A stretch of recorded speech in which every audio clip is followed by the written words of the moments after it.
કહે છે કે માં, મને પણ તમારી સાથે લેતા જાઓ, તમારી વગર આ દુનિયા કઈ કામની નથી, મને પણ તમારી સાથે સમાધિ આપી દો માં. ત્યારે મચ્છુમાં પુનિયાને કહે છે કે પુનિયા, હજુ તો તારે દુનિયામાં તારી જરૂર છે, સમય આવશે ને એ વખતે હું તને જરૂર જણાવીશ. અને કહેવાય છે કે આમ પુનિયા મામા રોકાઈ જાય છે અને મચ્છુમાં સમાધિ લઈ લે છે.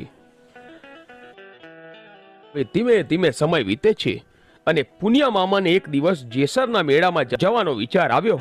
એટલે પુનિયા મામા અને 2-3 ભાઈબંધો સાંઢો ઉપર ચડીને જેસરના મેળામાં જવા નીકળે છે. જતા જતા રસ્તામાં એક જગ્યાએ એમને તરસ લાગી, એટલે એક નાનકડું ઝૂંપડું જોયું અને ત્યાં જઈને પાણી માંગ્યું. અને કહેવાય છે કે ઝૂંપડામાંથી એક વિધવા બાઈ બહાર આવી, આંખોમાંથી આંસુડાની ધાર વહી જાય છે અને હાથમાં પાણીનો લોટો છે અને આંખો રડી રડી. આ વિડીયોનો બીજો ભાગ જોવો તો તમને મારી ચેનલની અંદર